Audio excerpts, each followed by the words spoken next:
उद्घाटन के बाद कार्यक्रम को संबोधित करते हुए कमिश्नर ने कहा कि मिथिला क्षेत्र में शिव पार्वती की पूजा की लंबी परंपरा रही है। हमारी संस्कृति में शिव के लिए बहुत तरह के रूपों की कल्पना की गई है।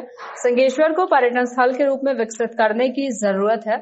इसके लिए प्रशासनिक स्तर प्रयास किया जा रहा है। उन्होंने कहा कि अपनी संस्कृति और धरोहर को बचाना एक बहुत बड़ी जिम्मेदारी है। डीएम विजय प्रकाश मीणा ने कहा कि महाशिवरात्रि पर सिंहेश्वर में प्रत्येक वर्ष व्यवहारिक रूप से लगभग 1 महीने तक मेला चलता है। शिवरात्रि के अवसर पर पड़ोसी देश नेपाल से भी श्रद्धालु जलाभिषेक के लिए यहां आते हैं। मेले में आस्था और श्रद्धा के साथ मनोरंजन का लाभ उठाते हैं। इस मेले की पौराणिकता और श्रद्धालुओं की आस्था का सम्मान करते हुए राज्य सरकार इसे राजकीय मेला घोषित करते हुए पर्यटक केंद्र के रूप में विकसित करने का प्रयास कर रही है।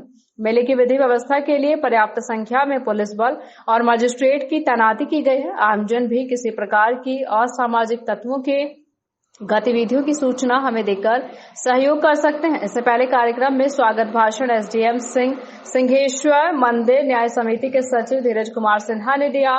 उन्होंने अपने स्वागत भाषण में कहा कि मेले की गरिमा बनाए रखना हम सबकी जवाबदेही है।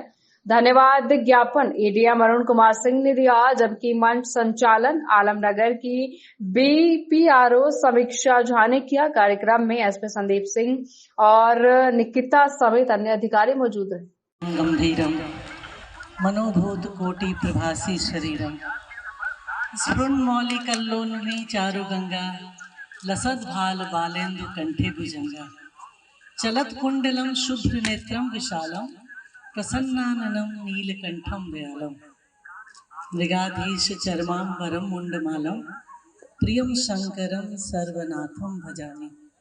ये स्वरूप है शंकर का। शंकर को याद करते ही उनका चंद्रमा, उनके गले में सांप, उनके बालों में, उनके केस में गंगा, कितनी चीजें हैं। हम जब आदर्श के रूप में शंकर को देखते हैं, एक शीतलता प्रदान करता है। जहाँ चंद्रमा, सांप है, अलग अलग कैरेक्टर जो लाइफ की है, वो सबको समाहित करते हुए शाश्वत शिव की परिकल्पना हमने की है और उसके प्रति हमारी आस्था है।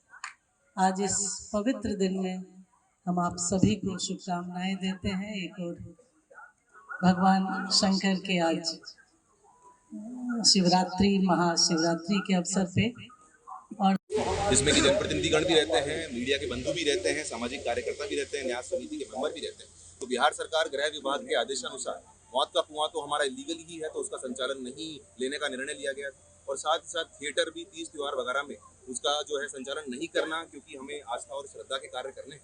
तो संचालन समिति ने निर्णय लिया, उसके आधार पे जो है उसका संचालन इस बार नहीं किया जा रहा है। उसके अन्यत्र जो भी चीजें हैं सारी एकदम कंटिन्यू है और मेला पूरी तरह चलेगा, अच्छे से चलेगा। मैं आपसे अनुरोध करता हूँ कि अच्छे से भाग लें और उसका आनंद